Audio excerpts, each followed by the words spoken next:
Good evening, guys. It's 8:30. It's a Wednesday. It can only mean one thing. Welcome to the 42th edition of the Boxing Gossip podcast.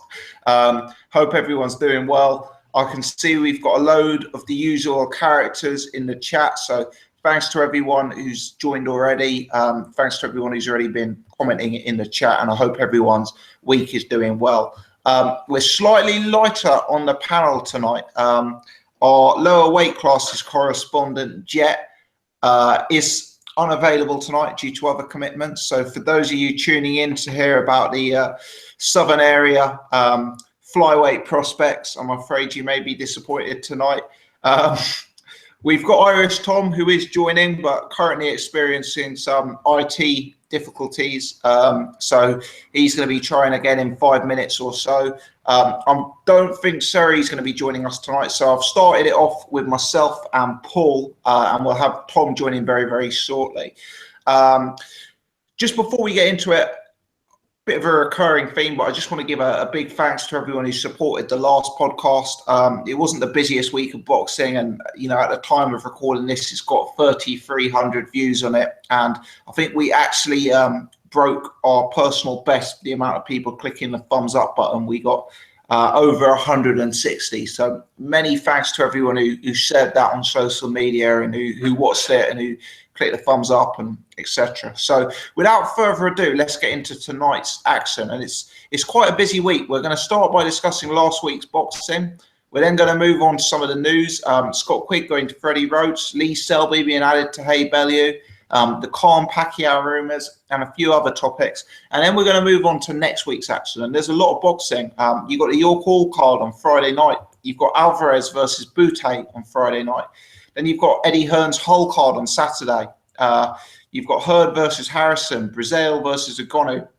And of course, the World Heavyweight Championship, WBC versus Wilder versus Washington. So lots to discuss. We're going to get straight into the topics now. So, Paul, let me start by bringing you in. How's things, mate?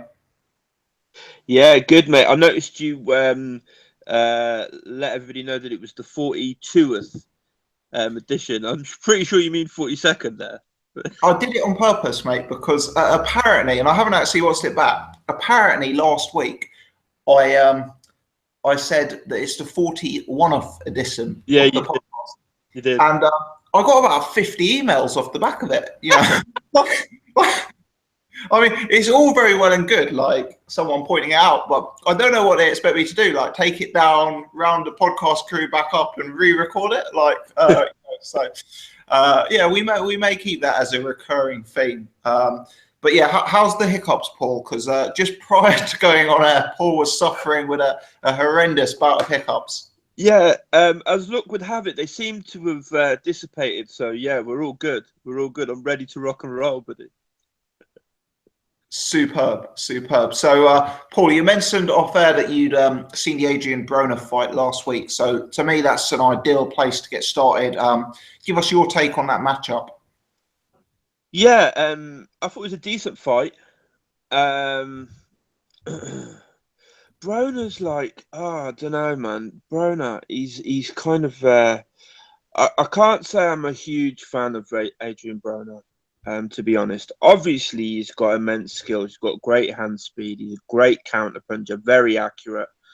But he just takes like 2/3 of every round off for me. I scored it 96-94 for Granados. I thought Granados won the fight.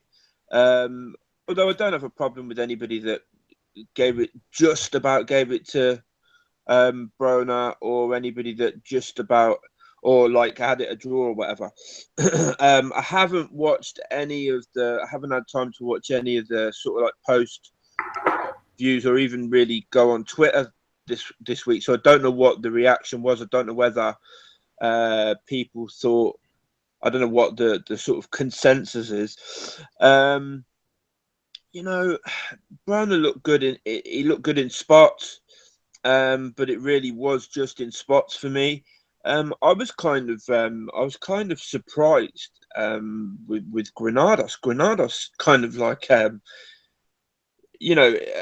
if you know, if you're a casual fan and you kind of like had just heard the name Adrien Broner and sort of like knew that he was the favourite, you'd maybe wonder who was who when the fight started, because you've got like Granados just sort of really boxing quite nicely on the back foot. Caught Broner with quite a few combinations, good body work and stuff. I don't know, with Broner, he's just I thought he held a lot as well. You know, kind of like I just wasn't overly impressed with Broner's work. To be completely honest, I was thinking about the kind of like it's weird, isn't it? Because he kind of like he's a small guy, but I don't see him as being anywhere near big enough to compete at 147. Somebody said to me, because I talked to my cousin about boxing quite a lot. My cousin was saying like, but he looks in shape, and I think somebody can look in shape, sort of like relatively in shape, but actually not be in shape. And I don't think he's in the best shape he could be in. This is a guy that can easily, you know, at 135 he looked really good. For me, he needs to be at least getting back down to 140. I don't see him as a 147 fighter at all. You know, it just doesn't seem to be there. I don't know what you thought about the fight, mate. Yeah, to be honest, Paul, completely agree. I unlike you, I historically am a Broner fan. You know, I know he's a bit of a difficult character outside the ring, but I've always kind of appreciated some of the skills and some of the attributes he has. Completely agree with what you're saying on weight. You know, for me, it's no surprise that he's struggling to beat guys like Paulie Malignaggi and Granados at 147 pounds, and he's losing to the likes of Sean Porter and Marcus Maidana. You know, he's just far too small for 147 pounds. I also, like you, had Granados winning the fight. I was surprised at what Granados brought to the table. I knew that he'd essentially, you know, at some point throw down and try and put the pressure on Broner.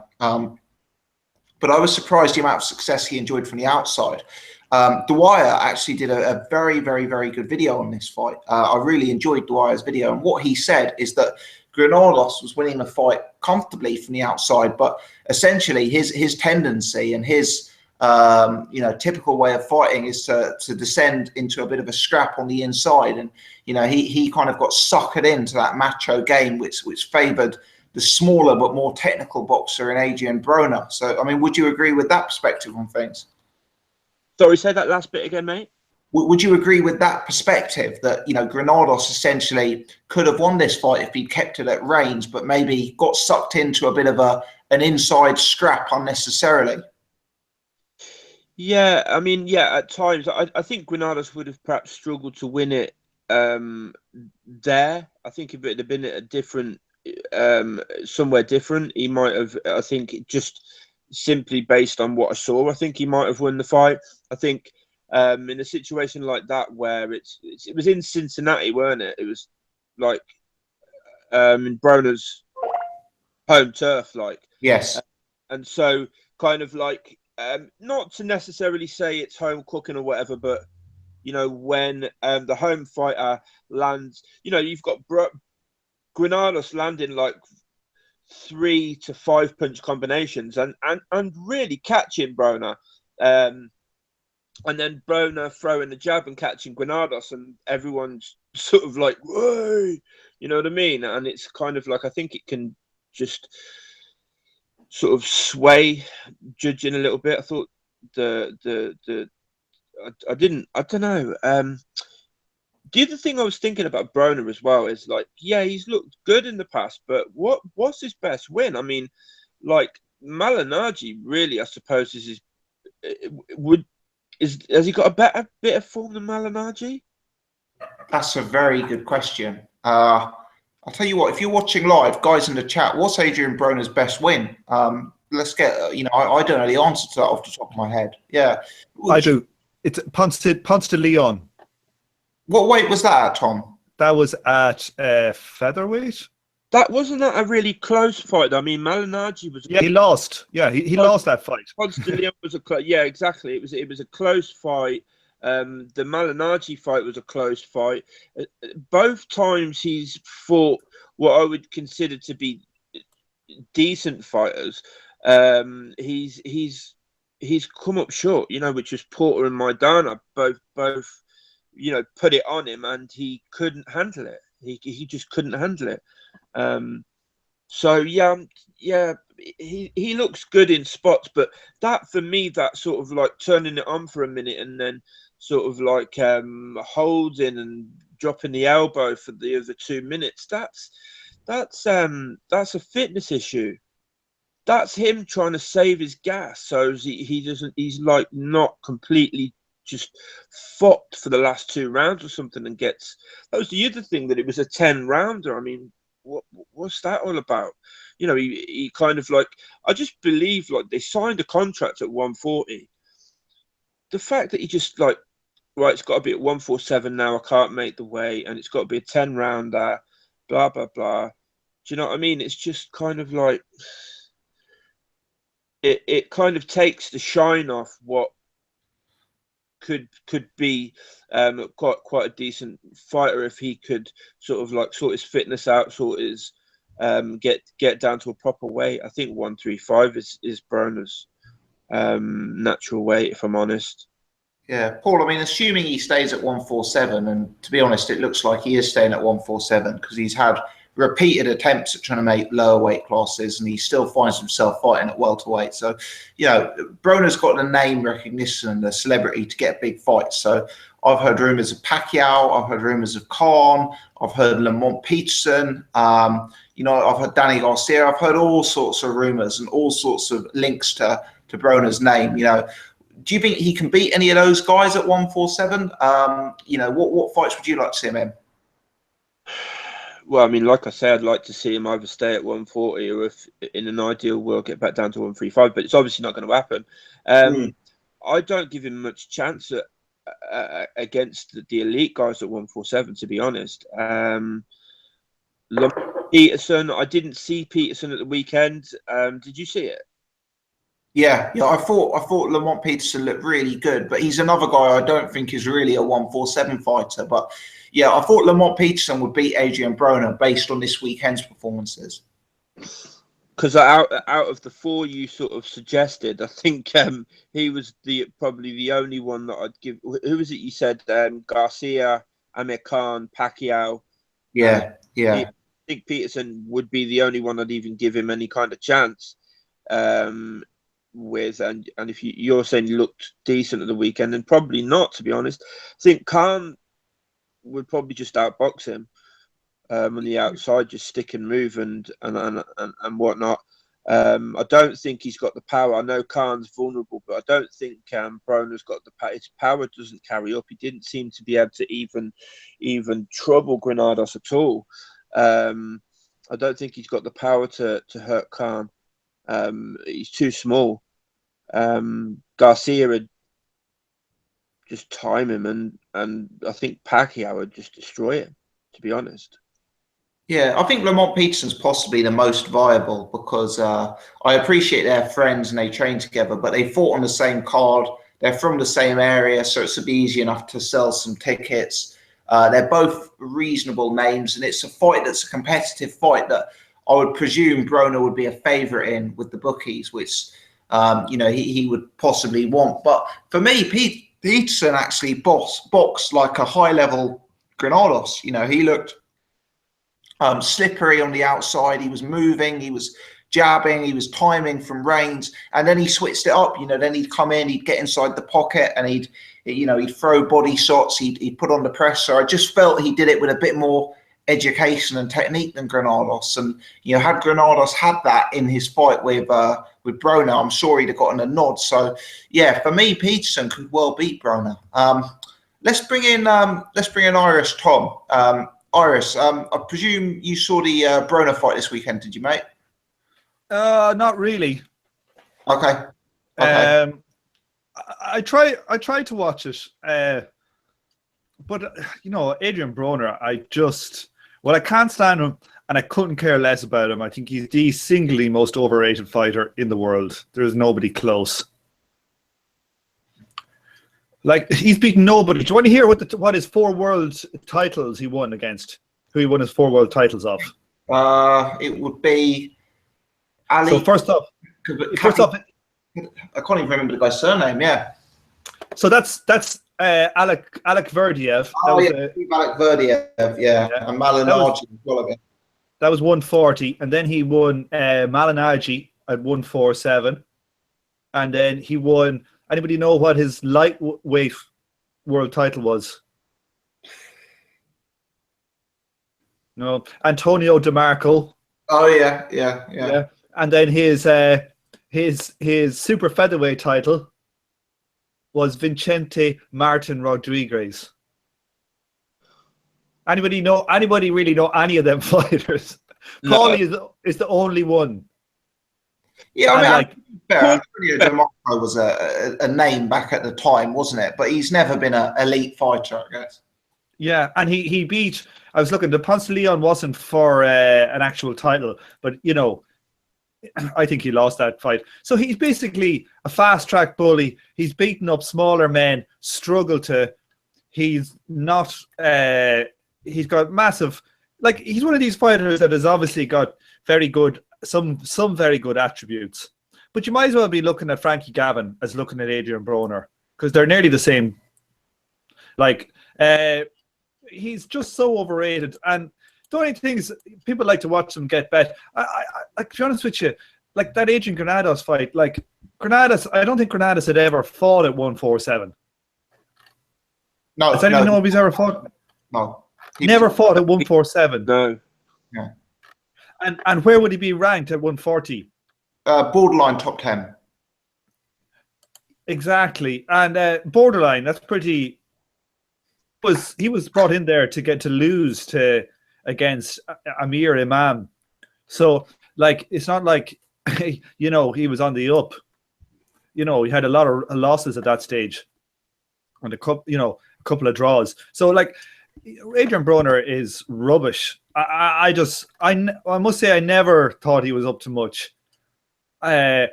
He's got some good attributes, but, like, you know, he's past it. He'll never do anything. It's a waste of space talking about him. You think there's anyone in the top 10 he can beat at 147? 147. I was just looking at the 147 ratings, right? This is box rec, so they're kind of all screwy. But we got Pacquiao, no. Thurman, no. Garcia, no. Khan, no. Porter, no. Bradley, no. Kelbrook, no. Spence Jr., no. Lamont Peterson, no. Jesse Vargas, no. And then they have him 11th. Do you not think you can beat Vargas? No. Like, Vargas is a better fighter than Granados. True. Like, that's you know, a good one, isn't it, Tom, I guess. Yeah. And a lot of people thought he lost against Granados. Vargas is a fighter than Granados, and he's quite a bit bigger than Granados as well. Yeah, like, and here's some other ones that you could throw in there as well. Andre Berto. I'm just seeing, because once you go down a bit, the rankings get a bit screwy. But Felix Diaz, Luis Collazo. Oh, Collazo would beat him. Yeah, totally. Yeah, Frankie Gomez, if he ever resurfaces, he'd spank him. Chris Algieri would beat him. I think Chris Algieri would probably beat him. Who? Sam Eggington. Sorry. Sam Eggington. Sam Eggington would have a good shot. Like, here's somebody who'd beat him, right? Bradley Skeet. Yeah, Bradley Skeet would beat him, I guess. Yeah. What's that other one? Yeah, and at 140 would Tyrone Nurse beat him? You know, literally, he's domestic level. You know, he has like, you know, he's one of these fighters that's just, he's living off his name now. He does. Imagine he got off very well, though, doesn't he? And this is the deception with Adrien Broner, is he does some things very, very, very well. He does certain things at a level that most of those fighters that we've just mentioned simply couldn't do. But there are such glaring weaknesses in this game that he probably is. You're right. He probably is sub-elite. He's far from like, you know, like even if he was amazingly dedicated, say he was, you know, like a typical top boxer's dedication, then, you know, he would struggle to beat the top guys in any of the weight divisions that he could make. At 135, he'd be cleaned out by any, you know, he'd be cleaned out by Mikey, no hassle. At 140, he'd be cleaned out by Terence Crawford, and at 147, he'd probably be cleaned out by 7 or 8 guys. You know, he's obviously a good talker, and he's got a bit of like, he plays the heel quite well. Yeah, but you know, and I don't know, I must disagree with you. Listen to Dwyer talking about Adrien Broner, like he was saying how like how he has these unbelievably hard shots, you know, these 1-inch punches on the inside. Where, you know, what planet is Dwyer on? Like where you know, if they were unbelievably hard punches, Granados at 140 boy should be splayed in his arse. Browne, Granados is a guy who's been dropped multiple times in his career, but Dwyer seems to be one of these guys who has certain fighters he just genuinely believes are mega punchers. John Pascal is the one that always sticks with me. Every time John Pascal comes up in a Dwyer video, Dwyer says he's like one of the hardest punchers pound for pound and that sort of thing. Oh God! Like an Adrien, listen to him talk about Adrien Broner being this devastating puncher, and how he took years off Granados' life. You know, it's just like, what planet is he on? You know, and I did watch about half the fight, but to be honest with you, you know, like at least when you ever got a good British title fight, it's kind of like, you know, that it's at British level. You know what I mean? But when you're watching like Broner and he's built up, and it just, I find it hard. I can't get up to watch Adrien Broner fight. Apart from when Maidana kicked him black and blue, he stepped up once in his career, pretty much. Maidana was the only Porter, twice, and both times he got roundly beaten. You know, roundly beaten. Paul, did you want to get in there, mate? All I was going to say was, I mean, for me, Broner did have power at 135. He could punch at 135. That's about it. Everything else, I agree. I just not for me, for Broner. I just don't see where he goes from here, and I don't. You know, his ego is going to mean he's not going to want to take a shit fight, and I don't see him winning any decent ones. So, kind of, yeah, bit of a pointless topic, I think, to be fair. Obviously, we're going to talk about it because he fought, but yeah, it's kind of like whatever for me. Absolutely. No, I hear you, mate. It's frustrating. Tom, did you see Lamont? I did. I tried to watch the Lamont Peterson fight, but I must admit I found it extremely boring. It wasn't exciting, no. No, and I really tried to watch it. You know, I put it on about 3 times, and each time, you know, I just start cutting my toenails or something. You know, I couldn't keep watching it. But like, you know, Lamont Peterson is a guy who is a drug cheat, who is a bit small at the weight, and he has, you know, he's a good level. I think he's like a top 10 fighter in either of the weight classes that he fights in. But you know, I think he got gifted a decision against Amir Khan, and I think he's a bit, you know, he is what he is. You know, I'd like to see him. No, I wouldn't like to see him fight Broner, but I think he would beat Broner. Maybe that's what they were expecting to line up after it or something. I don't know, but yeah, like he's the mandatory now for the Garcia Furman winner. You know, which one though? Like, isn't there 2 mandatories? Like, there's a WBC mandatory Khan as well. WBA, this is because he won WBA regular through that fight, and we all know the WBA are great at, like, you know, sorting out all these rubbish belts. yeah, true. But I think there's going to be I think Lamont will get a big fight. I think he's 33. He's not viewed as a natural welterweight. He's not a big puncher. And I think he's still got a big name. So I think someone will take him on. Whether that Amir Khan took to Twitter to suggest a rematch, and maybe there'd be money in a Garcia rematch or even a Broner fight. So I think he will be involved in a big fight. And I do think he's a guy who stylistically is a bit different and could cause some people problems, Yeah, no, I think he can give a hard fight to a lot of people. But he's not a very exciting fighter to watch, because you think that he did it, his best display I think I saw him was against Danny Garcia, and I thought he won. But even in that, he doesn't have the power to excite me, to be honest with you. I know I probably sound like a casual like that, but I do think that sometimes it's hard to watch fighters who really don't have pop. That you're in for a 12-round fight, or else they're getting sparked. Yeah. No, I hear you. He is a light puncher, certainly. Okay, Paul, I'm assuming you don't want to get in on Lamont if you didn't see the fight, mate. No. Fantastic. Well, in that case, we'll move on at a pace to the news section, and I don't mind that we're going through it a bit quicker, because there's a hell of a lot of boxing to discuss for next week. So Paul, Gossip, what about the Williams Jr. fight? Did anybody see that? The Williams Jr. versus the light heavyweight fight. No, I heard. Who won? Was it Marcus Browne? Was it Marcus Browne? Yeah, Marcus Browne. Yeah, no, I didn't see that one at all, mate. So yeah, if either of you guys want to talk about that, feel free. No, I didn't see it either. I know Williams Jr. got hurt pretty badly, didn't he? Wasn't he taken to hospital or something? Well, yeah, I think he got his jaw broken, and you know what? That was the most. Some people were saying the referee was good in that. At the end, I think at the second round, or in the middle of the second round,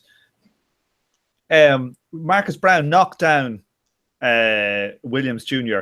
and Williams Jr. gloves were touching the ground, and he was on his knees, and he had his back turned, and he had one of his gloves up to his head, and the referee was splitting them. And your man Browne came in and hit him as hard as he could, right on the back of the head, right at the spine of the head, and knocked him flat. And I don't know if I've ever seen a worse case of not just a fella hitting a guy when he's down, but hitting him on the back of the head. I mean, you're hitting him on the bottom of his skull, And I only all the referee did was take a point off him and give him 5 minutes to recover. I don't understand how that fight wasn't at least called a no contest and not disqualified. It just beggars belief. How a referee and the WBC are coming out with all of this stuff, about how rabbit punching, after the Colon fight and all this, and how they could let that fight go on. It just beggars belief. I went on the internet trying to find out what is the exact rule for when a fighter gets hit behind the head, and it doesn't seem to give an exact rule. It says that he can be disqualified, and I can't come up with a better picture of a punch that should disqualify someone. When we think Roy Jones and Mike Tyson got disqualified for a hell of a lot less. Yeah, I'm surprised to hear this, because I hadn't actually heard much chatter about that, Tom. I listened to some of what the Boxing Voice were talking about it the other day, and I didn't actually hear suggestion that it should be a no contest. So I'll have to give it a look. But who was winning up to that point? Browne was kind of Browne knocked him down, but it was quite even up to that point. But I think it should be a straight DQ, to be honest with you. There's not a more blatant hitting a guy when he's down. I can't remember. I don't know if anybody remembered. What was the name of that guy who just won the cruiserweight title? Was it Gassiev? Yeah. Gassiev had one against, I can't remember the guy's name now, and he punched him after the bell. The bell rang and he punched him, and the ref called it a no contest. I don't know if anybody saw that fight. Yeah, I can't remember the guy's name, but I remember the fight. Yeah. Yeah, I can't remember the guy's name either. And this was so much more blatant, and they made the guy get up and fight. And sure, he obviously wasn't the same. He was fucking walking around all skew ways and everything. And he was like, his equilibrium was totally shot after it. Like he was throwing these round-the-house punches that were missing by like 4 yards. You know, he might as well have been sitting down in his corner at half-time throwing punches. I just, people should just check it out anyway. Okay, yeah. I mean, that's interesting to say the least. So I will go and look that up after this, definitely. Definitely. Okay. Well, let's move on to the news section. And Paul, we'll start with you. Surprise news that Scott Quigg has decided to depart from Ring Magazine Trainer of the Year Joe Gallagher and base himself out in the States with none other than Freddie Roach. So quite a big move for Scott Quigg and perhaps, a bit of a surprise. I think it's fair to say that Scott Quigg isn't perhaps the sexiest name that Freddie Roach has ever trained, but fair play to Scott Quigg for trying something different, I guess. What's your take on this news, Paul? Yeah, well, I mean, fair play to Scott Quigg. I mean, I'm surprised. I guess, I don't know. I'm surprised that sort of like Freddie Roach you'd think Freddie Roach. I always think of Freddie Roach as somebody that, like, I mean, Scott Quigg's not really elite, is he? I mean, like, I know he was a world champion and stuff, but he's not a big name, is he? It's like, it's a surprising. It seems like a surprising sort of marriage, but I kind of like Scott Quigg. He wasn't no world champion. He got it delivered in the post. It was a gift, but it's a world champion on paper nonetheless. I mean, I'm surprised, but I mean, I think, moving from Joe Gallagher to Freddie Roach can only be good for your career, surely, in my mind. So fair play to him. More than that, I mean, who's training who isn't kind of like I don't really care that much. I think Scott Quigg's a bit of an underrated fighter, and I think that Joe Gallagher has to take a fair amount of responsibility for the Carl Frampton loss, actually, because as I've said before on the channel, I do think it's one of the worst performances I've ever seen from a boxer in a professional ring.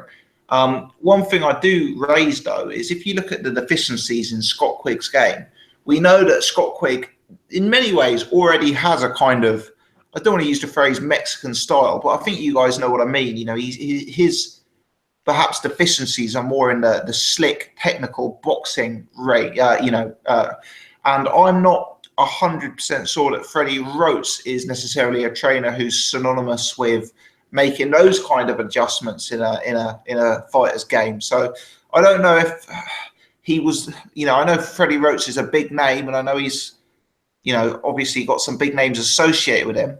But would he be the obvious choice, Paul, given the type of fighter Quigg is? I don't know. I don't know if there would be an obvious choice. I mean, perhaps not, but I don't know. Freddie Roach just seems like I don't like Joe Gallagher as a trainer.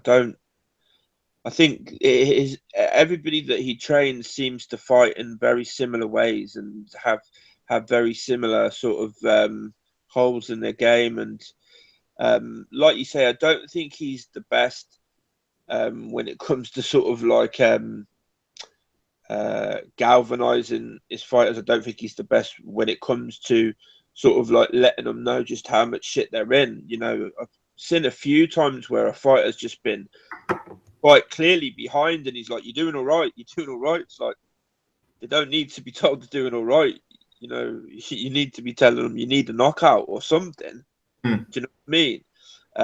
So, I mean, whether he's perfect for him or not, I'm not sure, but I think it's got to be better than Joe Gallagher. I don't like Joe Gallagher. He's certainly not a popular man, is he? Tom, your take on this news, mate?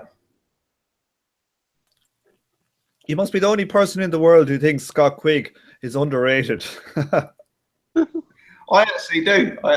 Yeah. Oh my God. He's got the Skype High machine. Can you think of another super bantamweight in the world who is more well known than Scott Quigg, who's done fuck all. What's Scott Quigg's best win? The thing I find, I understand your point. I do understand your point, but you rate Carl Frampton, second only to Muhammad Ali. And I'm exaggerating, for comic effect, but you rate Carl Frampton extremely, extremely highly. And if I'm honest, I'd probably pick Scott Quigg in a rematch there. Do you know what I mean? I actually think Scott Quigg gave Frampton a huge amount of box. And I really, really, really think that Joe Gallagher probably was the reason that Scott Quigg didn't get the nod that night. Look, Gossip, you're on drugs. Look at what is Scott Quigg's greatest win? Greatest win, Kiko Martin. Yeah, in a one round blowout against a fella was coming towards the end of his career. He inverted commas won his regular title with a draw. Ridiculous. I'm looking at it. It's Kiko Martinez, who was a bantamweight and had come up to super bantam and had been beaten 5 times before he fought him, and knocked out a couple of times before that. In a row, not in a row, sorry, but knocked out a couple of times. So look, is a European level fighter. He doesn't have a boxing brain. Like Frampton, if Frampton was fighting him at super, now it would be at featherweight. Frampton wouldn't have those issues. I don't rate Frampton that highly at all. I think he's probably one of the best Irish fighters of all time. But if you're talking about in living memory, there's not been very many good Irish fighters. So, we all know Rigo was the man. They both ducked. Scott Quigg didn't try and unify, didn't try and beat the best like Tyson Fury or Ricky Hatton did. He's a bit of a Scott Quigg is one of these fighters who is not that good to watch, has beaten nobody, looked his way, just extremely lucky that he had a domestic rival that had a large following, that it could become a pay-per-view. Fair play. He might go and do something at featherweight, but, I don't think he's like a very good fighter. And I think if anybody in the world, I like Gossip, you must be the only person who thinks Scott Quigg is underrated. It's funny, as you've been talking, there's a few people in the chat who seems to think that he's very, very close. Close to what? To Frampton, certainly. Well, we'll see, lads. We'll see. Look at what Frampton has done. And I think Frampton ducked Rigo, so I'm not going to say Frampton is all that great or anything. But Frampton has beaten a lot of names. Scott Quigg hasn't beaten any names. His one name is Kiko Martinez. That's it. And Kiko Martinez, who already had 5 losses and been knocked out a couple of times. So it's very hard to say that he's a very good fighter. I just think, we'll see. Freddie Roach might make him attack more. I might make him just more a 12-round fighter. But, one thing I say, it is good that some of these fighters are starting to wake up to, Joe Gallagher as a trainer, who I think is the most overrated trainer in the world. I don't think there's any, denying that. Yeah. No, I'd concur on that point, certainly. Tom, we'll stick with you and we'll stick with the featherweights for the time being. Lee Selby's been added to the David Haye undercard on the 4th of March. He's facing a guy called Andoni Gago, who Boxrec have as the 84th best featherweight in the world and the 2nd best featherweight in Spain. The guy has 20 fights with 16 wins. Only 5 of those wins come in by way of knockout. So, look, he's a guy who will be a substantial underdog when he steps into the ring against a guy like Lee Selby. He's also 5'5", so I imagine Selby's going to have a huge size advantage over him. But very, very good news for Selby, I guess, given the situation last time with his fight being called off at the scales, that, you know, he's going to be active. I believe it's a non-title bout, and, you know, I guess it's good for him to, you know, to get a run out, Tom.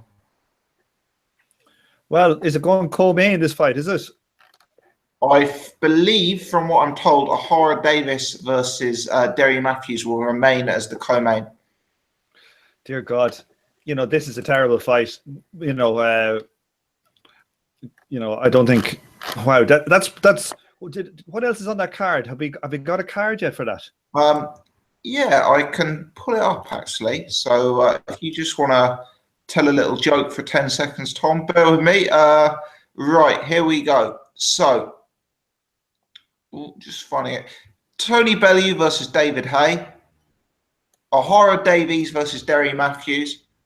Another fight that I'm actually looking forward to, I'll be honest. Sam Eggington versus Paulie Malignaggi. You know, I'm not saying it's the best fight in the world, but I am genuinely looking forward to that. Lee Selby versus Andoni Gago. Then you've got 3 prospects on the undercard without opponents. So Ted Cheeseman versus TBA, Katie Taylor versus TBA, and Craig Glover versus TBA. Is that Lee Selby fight? That's not even a title defense. No, they got an exemption because of what happened against in his last fight on the Frampton undercard. Yeah, no, it's no, like, what's to say about it? It's just a ticking over fight, you know, nothing much to say. Yeah, fair enough. Fair enough. Okay, Paul, do you have anything to add on the Lee Selby fight, mate, and on the David Haye card in general, perhaps? No, not really. No.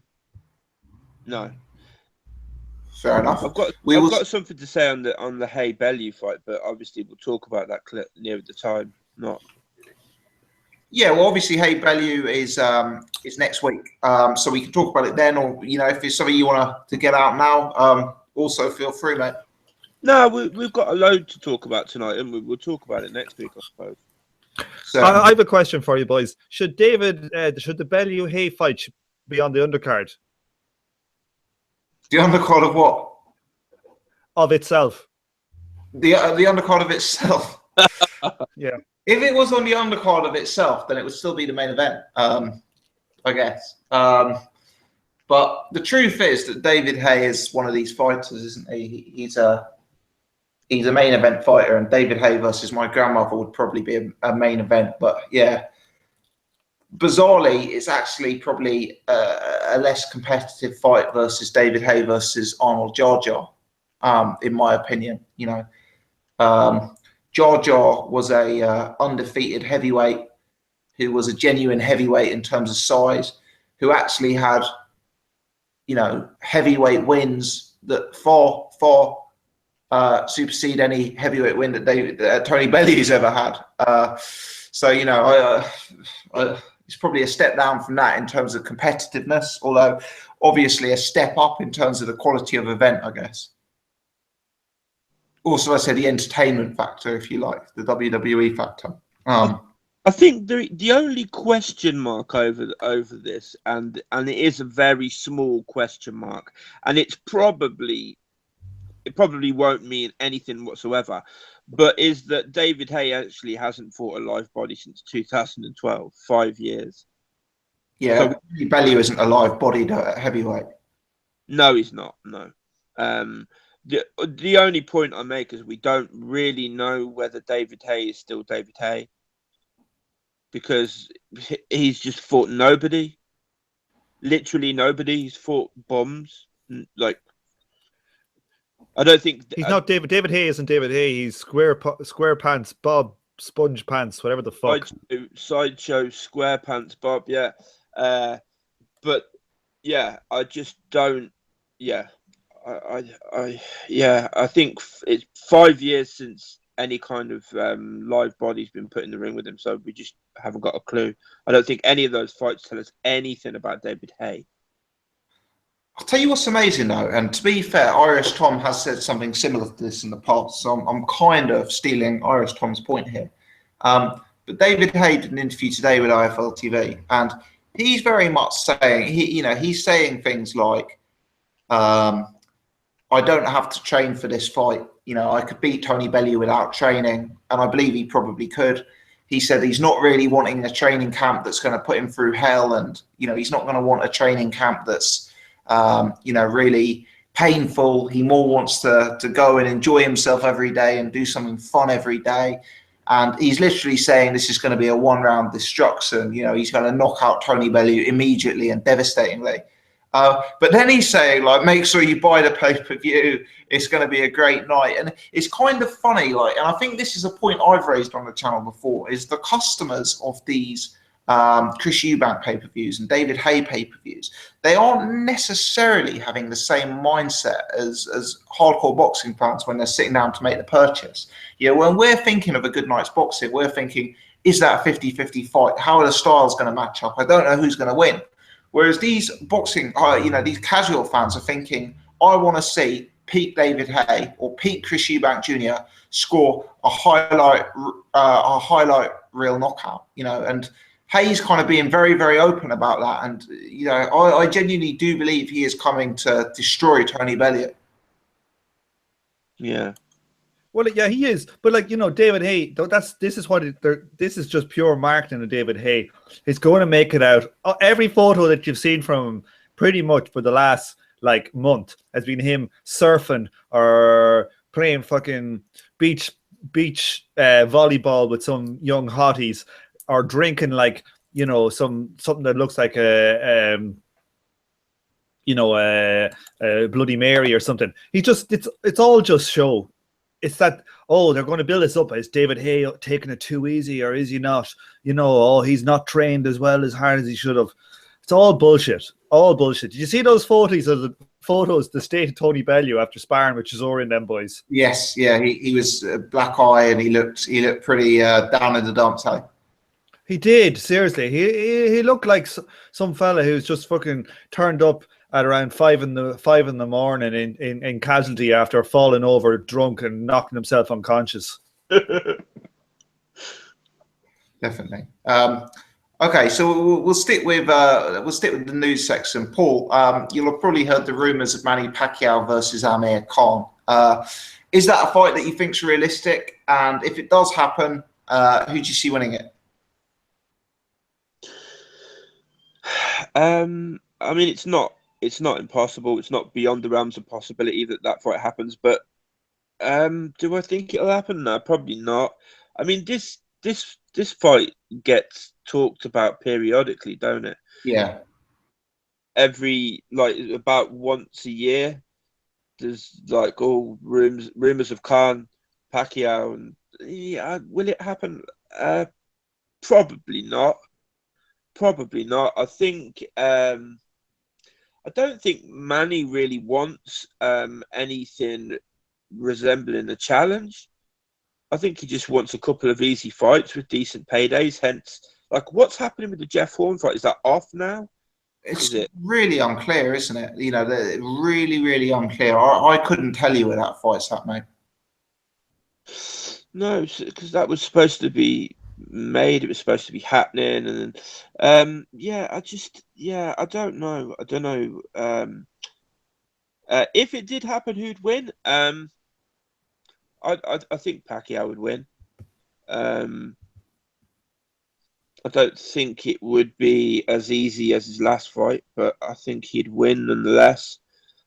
But Amir Khan is still is a live opponent still. I think that much is. I think everyone can probably agree on that. And just don't, Manny's had opportunities to fight real live people recently in the last couple of years. He's been linked with some big names, some real live opponents, and he hasn't seemed to want to bother with any of them. So I think probably not. Probably not. Okay, fair enough. I kind of agree with you on the whole. I kind of think that if this fight was going to happen, it probably would have already happened. And whenever they start talking about fights in the UAE, I instantly get skeptical because we hear about rumours of those every 6 months. They never. I kind of feel that maybe it is good timing for both guys, though. You know, Manny's in the autumn of his career, and it's a very winnable fight and a big money fight. For Amir Khan, it's a fight that gets him, you know, right towards the top of the tree if he wins it. You know, and obviously he knows Pacquiao. Pacquiao's the smaller man. He's the older man. So I could see it. I could see it. But you're right. It is one of these that comes up periodically and hasn't happened yet. Tom, over to yourself on that one, mate. Oh, yeah. No comment. Oh, dear. Okay. So I'm taking it you don't think that's the fight that's going to happen? It's Amir Khan.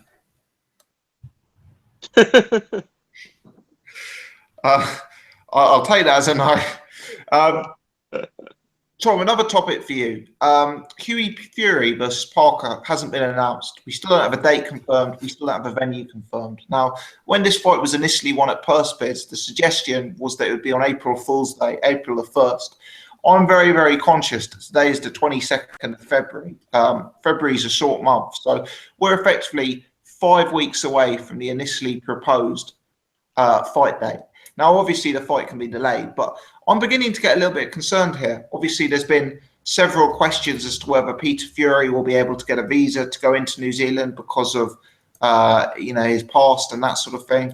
I'm also never clear about, you know, some of the Frank Warren things. You know, we saw his initial press conference where he announced his schedule, and one of the fights announced, Josh Warrington versus Marco McCulloch, it turns out was never made. You know, another one of the fights that was announced, Virginder Singh versus Jermaine Smile. I've heard a lot of rumours that that's off. You're just never certain as to whether these fights are actually going to happen. And for me, the way Hughie Fury versus Joseph Parker is dragging, I must admit, I'm beginning to get a bit concerned because I was really, really up for this one and up for having it in April. Do you have a steer on that one, Tom? Well, it's been confirmed. It's in New Zealand, according to Hughie's Twitter account. But you know, it's got nothing to do with Frank. You know, it's got to do with just I'm not sure. to defend him. I'm first on Twitter because that's news to me. But I'm sure you're better versed. But if Frank was to give advice not to take the fight, I'm sure that would be listened to. I'm not saying that would be the case. Well, you know, I very much doubt it's not going to be taken back. Look, it's signed and it's on as far as I know. Tweet it out. They're going to New Zealand. Look, it's more to do with the JUCO events. Else, you know, they're the ones. I read it. I don't know. I'm looking for it here, but I definitely saw it. Maybe it was by Team Fury or something. Fury 5 days ago. Venue set. New Zealand. Here we come. Bringing on back home. But surely there would be an official announcement from Frank Warren in a press conference if that was the case. But sure, it's nothing to do with Frank. It's got to do with other boys. It's JUCO. They've got to organise at that end. Who gives a shite? Like, there's a date set, you know, and it's JUCO events. Set, mate. Huh? I haven't seen any dates set. Does the fight was the fight not confirmed? Is that when they do a purse bid, does it not have to be on a particular date? Is it not within 90 days of the purse bid? They have to have the fight. Yeah, one would assume so. Yeah, just having a look on BoxRec now, seeing if it has been confirmed. I think it is. To be fair, it is listed. Tom is right. It is listed as the 1st of April in Auckland on BoxRec. So I don't know if anyone watching live in the chat knows any more information. Like BoxRec have got it 1st of April in Auckland. I don't know if we've got any Kiwis in the chat, but has this fight been announced over there? Is this going ahead? You know, I saw an interview with Deontay Wilder where he was suggesting they were still in conversations with making Parker next. So I hope it happens. I hope Tom's right and I've misread this. I mean, I heard that. Well, I mean, as we know, Peter Fury's trying to apply for a visa to make sure he can go over there and stuff. Maybe that's just what's delaying the presser on this side of the pond. You know, I don't know. Yeah, some Look, comments lads. on the fact that the fight contracts have not been signed yet. Yeah, but like, yeah, who knows these things? It's very unlikely they're going to fight. Like, he'll have to give up his belt unless Deontay Wilder is going to fight him within 2 months after his fight. It's going to be either that or he's going to have to vacate. No, who cares? Like, people are quick to jump on, like, very quick to jump on Frank for these things when they don't jump on, say, for example, like, no date being announced yet for Errol Spence fight. And there's not that much difference in the time since they were both gone to Purspits. So, like, there's no date set for Spence. There's no venue set either. But these things take time sometimes when they're trying to work out where they can get the most money. Okay, interesting. Rob Plant says if it's got a red circle on it next to box rec, it means it's not official.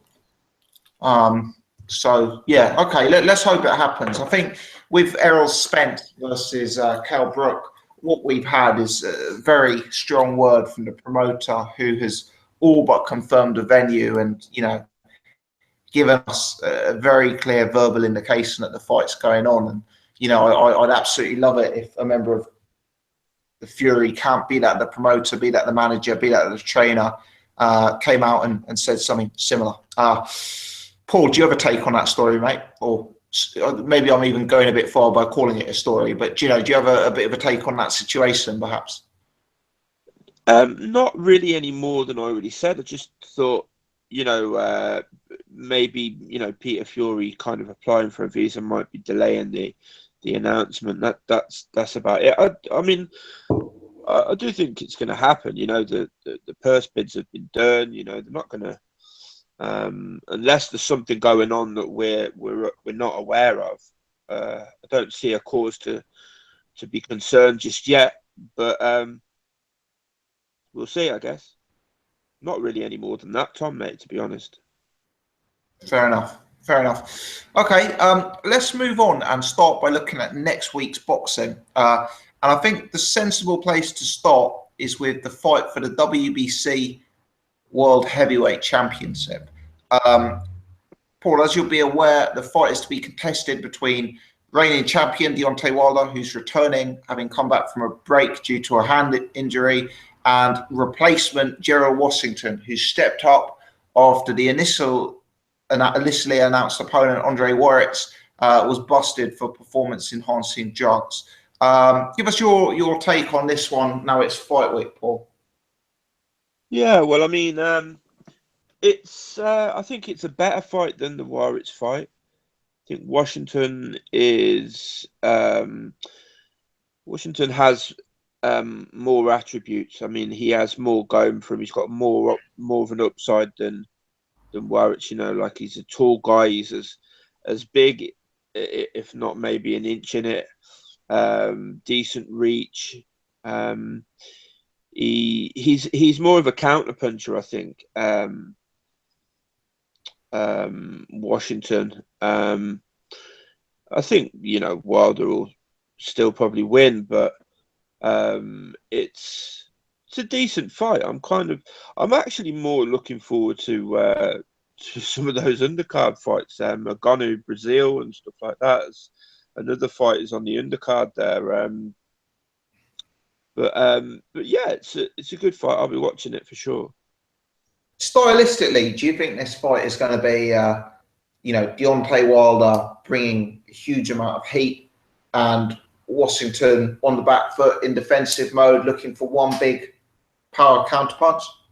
I think Washington will be looking for the counterpunch. I don't think he's not a fast starter, Washington. I've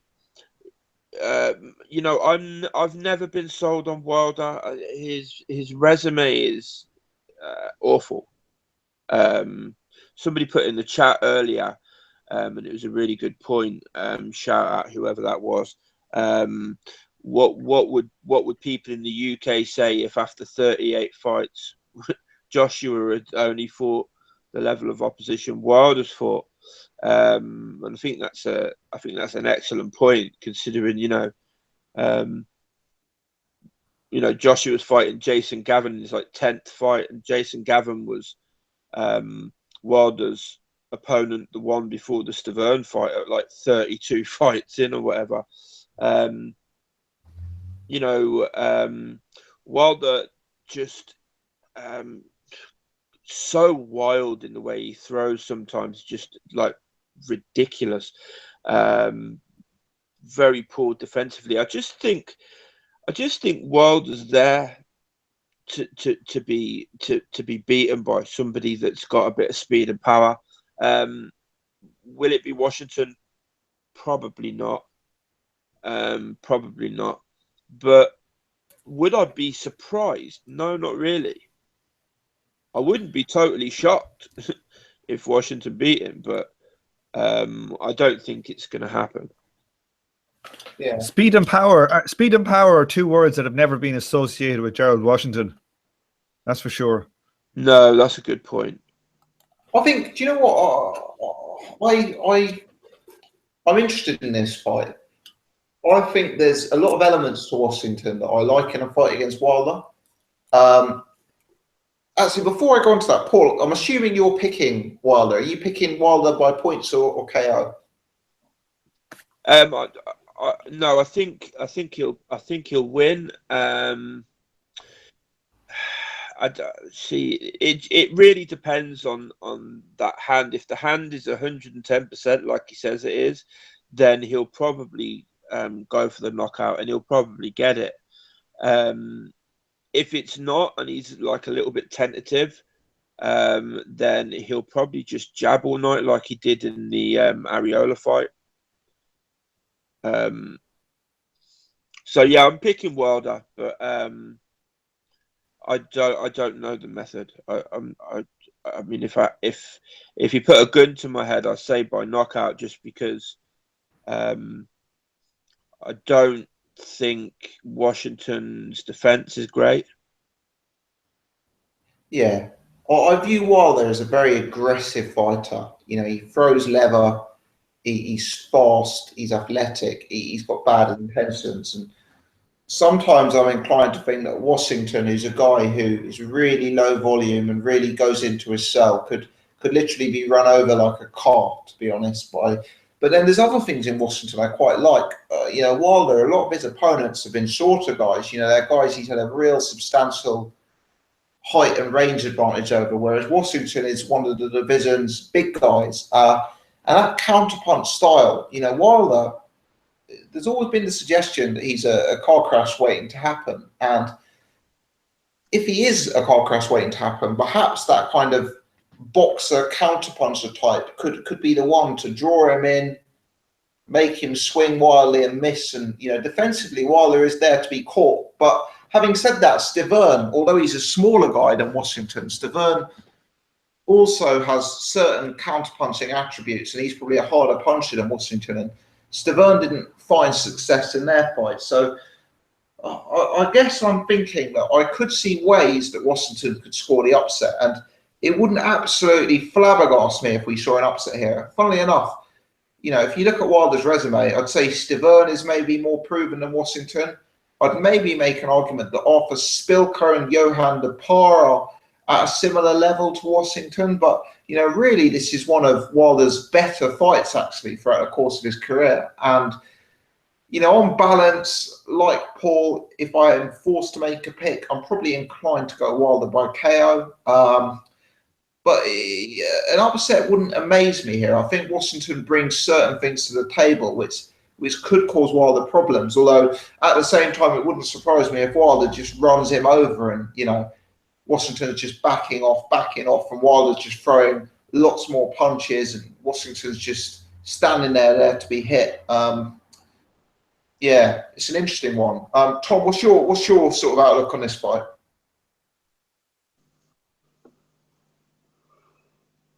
You there, Tom? You're on mute, Tom, if you are there. Sorry, I was on mute. No, I think it's an easy win for Wilder. I don't see, you think about how Gerald Washington has fought in his fights. He's tried to keep people on his jab and keep them at distance, and then ran. You know, he's not going to be able to do that to Wilder. He's going to be up against a fellow with probably a longer reach than him. and with a way better shot and much better conditioning. So he doesn't even hit that hard, Washington. I don't know what his KO ratio is. Has he knocked out anybody we know of? I'll pull him up on BoxRec so we can talk through that. Let's have a look. There's only an inch in the reach difference. Wilder's only got an inch longer reach. He's got 80 wins, with 12 of them coming by KO. He KO'd the ghost of Ray Austin. He KO'd, do you know what? If I'm honest, every time he's fought someone we've heard of. So when he fought Eddie Chambers, points. Amir Mansour, draw, went the distance. Jason Gaverne, UD.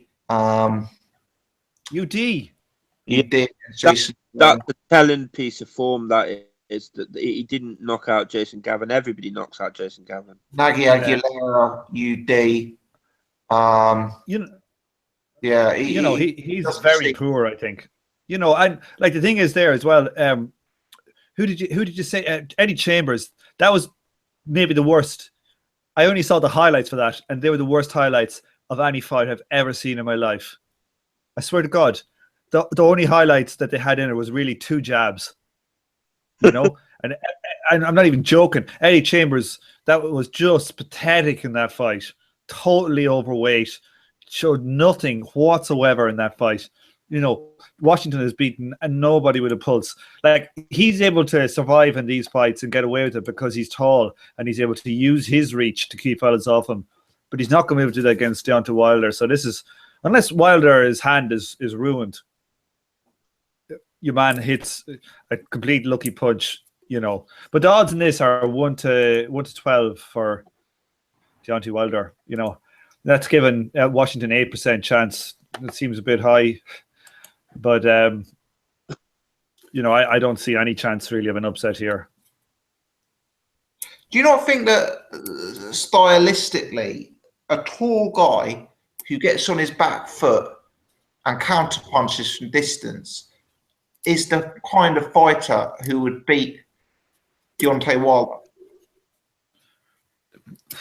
But, it's one thing saying that you're doing it, but it's like, how good are you at doing it? Well, what I'd say, if it's Huey Fury, definitely. But Washington's no Huey Fury. I rate Eddie Chambers. I appreciate he's in the autumn of his career, etc. But have you seen that fight? Yes, I watched the whole fight. Yeah. You actually watched the whole fight? Oh, you poor man. The whole fight. Yeah, I did. I rate Eddie Chambers, and I think if Wilder fought Eddie Chambers, that would easily be the second best fight of his resume. I also rate Amir Mansour, and that Mansour was... Come on. That's bullshit. Come on now. Wilder, I'll slag him. His resume is terrible, but his resume is... Eddie Chambers would not be the second best win. Nowhere close. Well, I don't know. What, do you have guys like the Parr and Spilker miles ahead of Eddie Chambers? Absolutely. Come on. Eddie Chambers has done nothing for a long time. It's one thing saying Eddie Chambers of 7 years ago, but not Eddie Chambers of last year. Just, than him. I don't think Dupar's better than him. I think Chambers is a better fighter than Dupar. There's one thing about having better natural skills and all that. Maybe he does. But did you see the state of him in that fight? He was fat, overweight. He couldn't even move. He was plodding forward. Yeah. He was making Derek Chisora look like Muhammad Ali. Yeah. No, to be fair, I'm not suggesting it's necessarily a peak Eddie Chambers, but I actually thought Washington showed some improvements from that Amir Mansour fight through to the Eddie Chambers fight. I thought he was using distance. It wasn't, don't get me wrong, it wasn't an electric performance, but I thought he was very composed. I thought he maintained distance very well. And I don't know, I just think Wilder's the kind of fighter who gives you gaps. I just think you've got to look for them and strike when those gaps emerge. Now, it may be that Washington doesn't have the power or the speed or the athleticism to, even if he has got that counter-punching eye to see the gaps, and even if he lands that counter-punch, he won't necessarily hurt Deontay Wilder or land a blow that's in any way meaningful.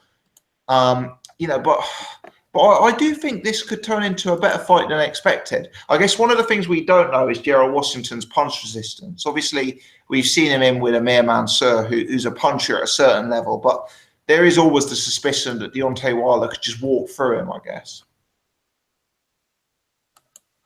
Yeah, I don't know. Yeah, I think there's very little chance. He can't punch, and Eddie Chambers, like Mansour is like, people thought he was lucky to get that. Was a draw, wasn't it? Yeah, that was that's his best name on his record by far, and it's a draw that he was extremely lucky to get. I just think I'm looking here, lads. I better check this before I talk about these odds, because if those odds are real, I want to put money on them before I tell everybody else. Come back to me in a minute here. Okay. Well, when we're waiting for Tom to tell us with these odds, Paul, let's talk about a fight you mentioned earlier, which is on the undercard of this. Funnily enough, it's another fight that we see a late replacement in, but another fight where the late replacement is at least as intriguing as the initial fight. So on this particular fight, I'm talking about Anthony Joshua victim Dominic Brazelle versus Ugono, who's a guy I've been covering on the channel for several years now. What's your take on this matchup? Is this one you're looking forward to on the undercard? Yeah, I'm looking forward to this one more than the main event, because I'm not sure the main event's going to be all that competitive. It is a better fight than the Wazik fight, but I don't think it's going to be all that competitive. This, on the other hand, might be. Brazil's not great, but he comes to fight. He's got good. He's very durable. Ugono, he's looked good so far, but how good he actually is, I don't know. How tall he is, I don't know either. Like, one place has him at 6'3", one has him at 6'5". I'm not sure. I was trying to tell from looking at videos of him stood next to Parker, and he looks about the same size as Joseph Parker. So, sorry, Paul. Tom, could you whack yourself on mute, please, mate? Sorry, Paul. Crack on, mate. That's all right. No problem. Yeah. So. Yeah, I think that's going to be a good fight. It's an interesting fight stylistically. So I rate Ugono. He's looked good for me, but obviously it's the same as it's that old one, isn't it? Like, how good actually is he? Because he's fought no one yet, has he? This will be the best guy he's fought by a mile. So I mean, I am looking forward to this fight. It'd be interesting to see how this goes. What about you? Yeah, just quickly, a comment in the chat from Mr. Boxing Today too. Shout out to Mr. Boxing Today too. Huge fan of his channel. He puts Junior Farr, who's a 9-0 Kiwi heavyweight, will also be on the undercard. So looks like they're putting these two Kiwi names, Junior Farr and Izu Ugono, on the undercard, I guess to attract more Kiwi fans, potentially to build for a Parker versus Wilder fight in future, which is interesting. Do you know what? I like Ugono. I really do. He has got one of the most woeful resumes. I mean, we talk about Deontay Wilder's resume being bad. And I appreciate Wilder's a world champion, so we hold him to a higher standard. But the level of opposition Izu Ugono has been in with is terrible. It's actually embarrassing. He fought a guy 2 or 3 fights ago who I believe had previously campaigned at welterweight. And that's serious. He'd moved from welterweight to heavyweight. It's that bad. So Ugono's looked very, very good against very, very little. And his last fight, Gregory Toney, was a step up to maybe top 200 in the world level. Brazelle is no world beater, but Brazelle is probably in the borderline of the top 25, top 30. So it's a huge step up for Ugono, and it's saying something about how poor his resume that Brazil is a huge step up. Having said that, I am picking Ugono to win, and I saw some odds from the bookmakers today, and Ugono is best price 4-9 favourite. So you got to put £9 on to win 4. So he's obviously massively favoured by the bookies as well. Brazille's the bigger man. Brazille's fought at the higher level, but he's very static, very robotic, painfully slow. And I just think Ugono is going to have a massive speed and athleticism advantage, and I suspect that he should be able to outmaneuver and outbox Brazelle, really. That's my take on it, Paul. Have you been impressed by Ugono so far? Yeah, I mean, I have been impressed by him. I mean, I know what you're saying about his resume, but I mean, he has also had like half the fights that Wilder's had as well. I think he's probably had 17 or 18 fights, if I'm not mistaken. Yeah. And so, but I have been impressed with him. He I can't remember who it was. He knocked out cold. The guy went through the ropes. Wasn't Gregory Tony? It might have been Quarry. Yeah, was it Will Quarry? Was it? Is it Will? Is it Will? So. Quarry? Yeah. Quarry. Yeah. He kind of like yeah, he knocked him out cold. So he seems to have a bit of power. I'm not sure what is. Let me just get BoxRec up and how many KOs he's had.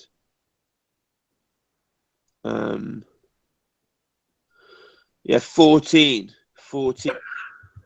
Is that 14 out of 18, is it? 17 wins it is, not 18.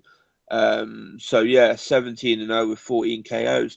I mean, I've been quite impressed with him. I do think he's you know, from the eye test. I know like obviously with rating a fight you have to go by resume, but eye test, I go a lot by eye test as well.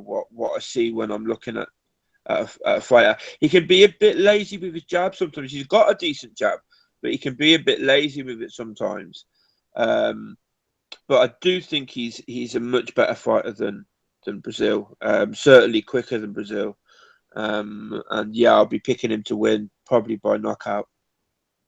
Interesting. I mean, I suspect Ugono will transpire to actually not be a big puncher. Just having seen a few of his fights, and notably having seen like the Julius Long fight, you know, I don't suspect he's a good puncher. I believe his KO percentage, don't get me wrong, I'm not saying he's a bad puncher, but I just don't believe he's a big puncher. I mean, his KO percentage it's largely to do with the horrific caliber of opposition he's been in with.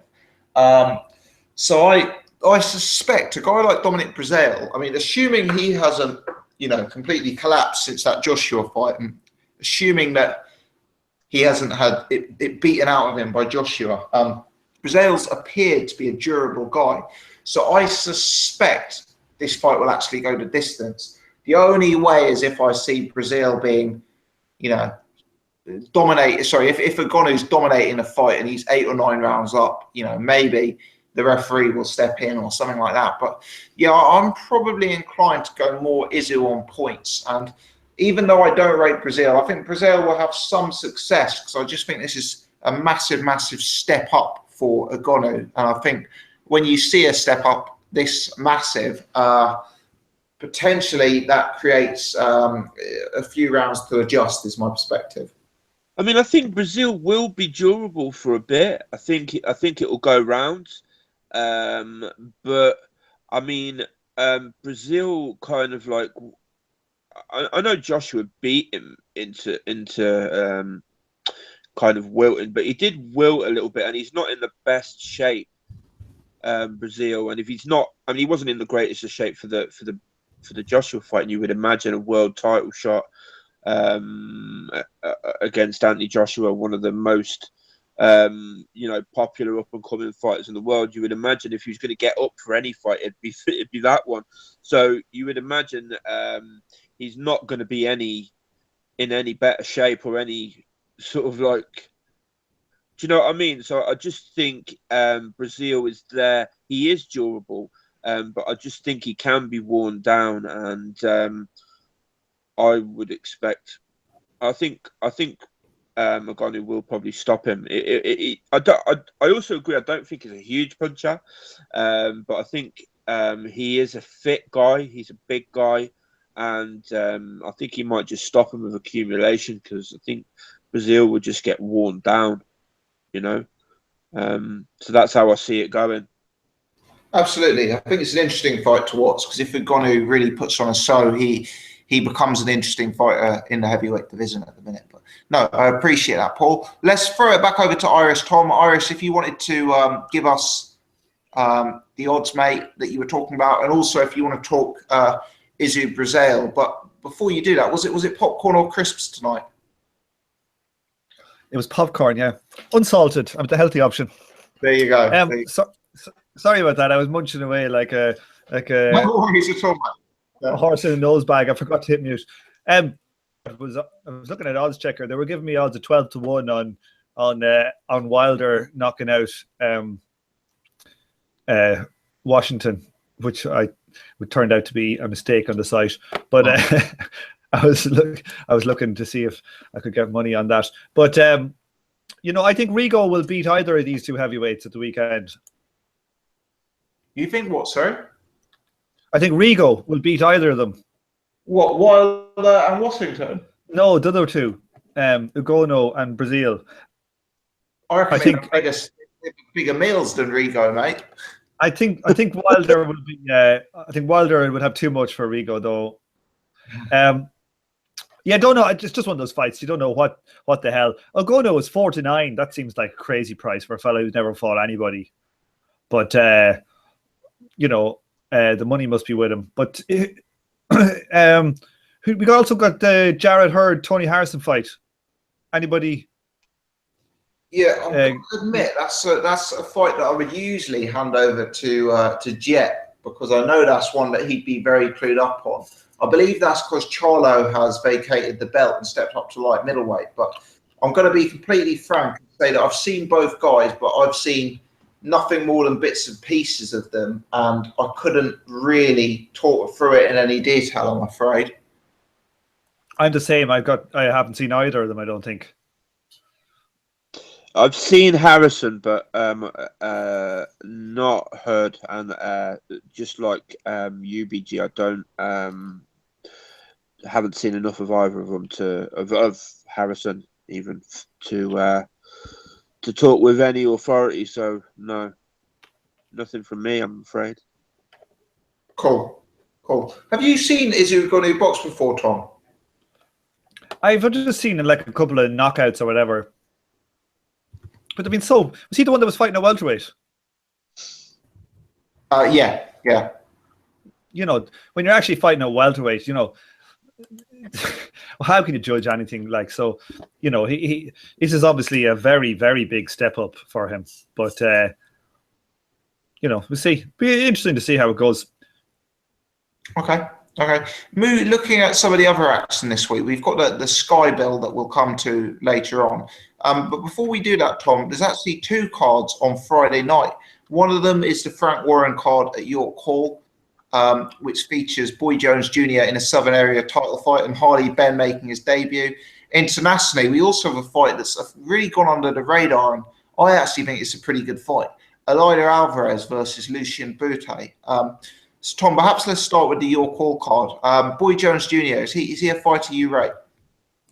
Yeah, like he looks like a kid who has got the right attitude, showing a lot of natural talent.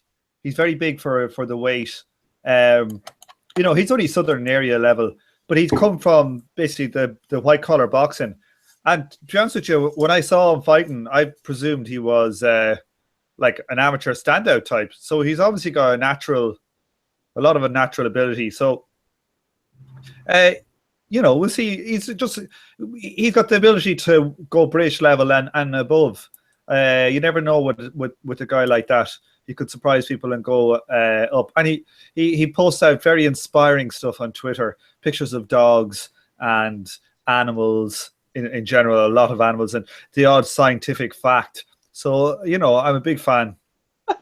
He's 20 years old, Boy Jones. So I appreciate what you're saying about him being Southern area level at present, and I think that's probably right. But maybe he can improve. I think he's shown some improvements already, and he's 6 foot as well, so don't expect him to be staying at super featherweight. But he's one of these guys. He's really got the style to be involved in very entertaining fights. He's got that kind of Mexican style, doesn't he?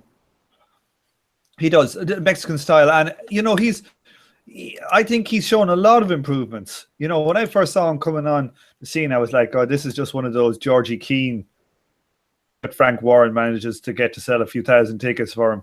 But like Boy Jones Jr., I think he's got something, and he's tough. He had a really good 12-round war for the Southern Area title against forget the guy's name now, but it should have been stopped, that fight. The guy really, Boy Jones gave him a real beatdown for that thing. What was his name? Martin Hillman. Yeah, I think that's it. That was a war. But but Boy Jones is he's got the best name in boxing. So I'm a fan of his. Okay. Also, Holly Ben making his debut, and a guy I want to give a quick shout out to, Lerone Richards on the undercard as well. He's a very highly rated prospect. Billy Joe Saunders thinks he's going to be a world champion, and there's all sorts of rumours about him destroying Chris Eubank Jr. on in sparring. So if you're watching this on TV, or if you're watching this at your call, keep an eye out for Lerone Richards. I'm told he is very, very good. Is he the young black kid that was on the Box Nation couch chatting to the boys? That's right. He wasn't initially invited on the couch, but Billy Joe Saunders interrupted the press conference and asked him to step up there, yeah. Oh, yeah, no, I saw him. I had no idea who he is. So is he debuting, or has he got any fights yet? He's 5-0. I believe what happened is he made his debut a few years ago, and he had 3 or 4 fights on the bounce, and then took a year or 2 off, and he's come back this year. He's had 1 comeback fight, but from what I hear, this is a guy with an upside above and beyond British title level. Oh, that's interesting. Yeah, I'm going to that card, so I'll have to go there early if he's on early. Yeah, I would presume he will be on towards the end of the bill, because I think he sold quite a few tickets from what I understand, and I believe he's, I believe he's one of the bigger names on that bill, because clearly it's not. It is what it is. I'm sort of be a good night's boxing, and these shows often happen to be really, really good, but there's not huge names. And interestingly, just when we're on the subject, Eddie Hearn, I don't know if you guys saw his interview the other day, but he's launching what he calls a series, which is going to be small horsos for his, up and coming prospects to fight on bills like this. And he's launching on your call. I believe it's going to be guys like Jake Ball and those sort of type of fighters who are going to get a run out at your call. And for me, I actually quite enjoy watching that kind of boxing. No, I do too. I think Eddie's under pressure now because, if you look at, I've been following just from a Twitter feed, just seeing a lot of good young prospects. It seems that Frank seems to be getting to sign now. That a lot of the money, it seems that BT are pumping into Box Nation, whatever. Frank is spending it on young guys, and I think there's probably a lot of those level of, like Eddie Hearn has got a big stable. The guys like Isaac Chamberlain and those guys who can't get on a proper show for love nor money. I can imagine that they would be looking to jump ship. So I'd say Eddie's kind of been forced into this a bit. But it's good for them. Your call shows are great. That level of boxing is great to go watch. You get up close, you get good competitive fights at Southern area, British level, European titles even. It's really good to watch. It's much better than a lot of times than going to a big fight, because you got a crap view, and it's hard to have a pint in your hand when you're watching it and whatever. But it is good to see it. I don't have a pint at your call anymore. Seriously? As in, I think you can have a pint, but I don't think you can watch the boxing with it. I think they've got a sectioned off bar area, and you have to drink your pint in the bar, which is pretty disappointing, I must say. Yeah, God, and like the bar is the slowest bar in the world to get served at as well. Yeah, it's not. I think it's sold out as well, Tom. That bill on Friday night, from what I hear. Huh? So, it could be a good atmosphere in there. It's sold out, did you say? I believe so, mate. Yeah. Is it? Fucking hell. Yeah. I was gonna go, but I'm waiting on my cousin whether he's gonna drive up or not, because I'm going to Thailand, so I can't really afford to pay for fucking trains and cabs and all that. So I'll only be going if he's going. But if it's sold out, I don't know if I'll be able to ticket. I mean, don't get me wrong. I'm sure there'll be ways of getting tickets still. There's usually a tout or two outside. Yeah, from what I hear, it's sold out. Yeah. We'll have to see. But yeah, that could be a good night's boxing. Is it on Box Nation? Is it, Tom? It is. Yeah, it's on Box Nation. It looks like at 9 o'clock. I don't. Well, no, that's. I'm just looking at odds checker. It has Boy Jones Jr. saying it's on 9 o'clock. So I'm sure the whole card is on Box Nation.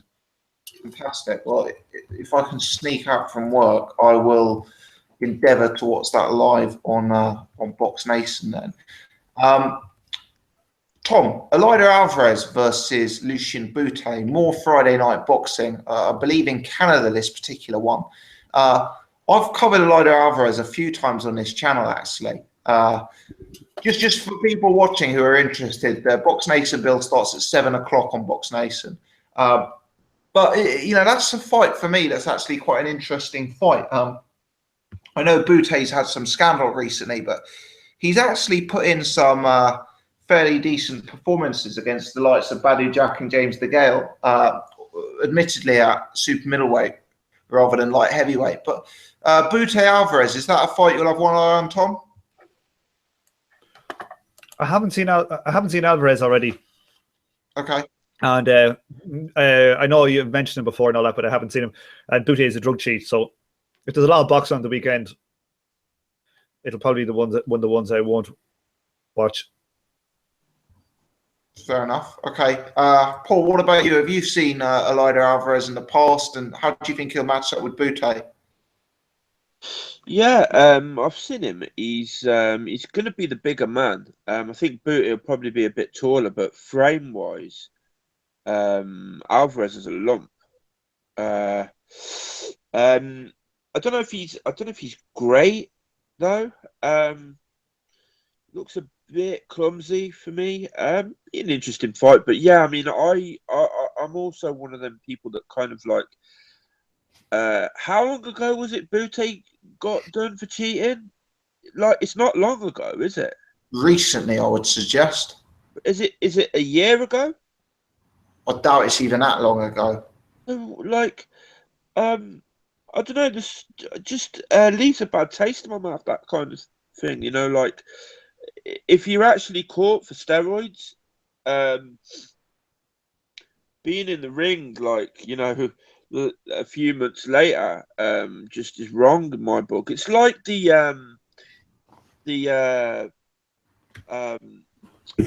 Vetkin Depar fight that the other week there, like, where you were just looking at it thinking, yeah, this guy's standing up to fuck, like, do you know what I mean? Depar comes in with his trainers because he took the fight at such short notice that must have needed the money so badly that he took the fight at such short notice. He didn't even have a pair of boxing boots on, and I don't like it. I don't like it. I think if you get caught for drugs, you should be banned. You should be, at the very least, you should have a couple of years ban. That's my view. But yeah, they both got done for Austrian as well. It's obviously the drug of choice at the moment for trying to pass VADA testing.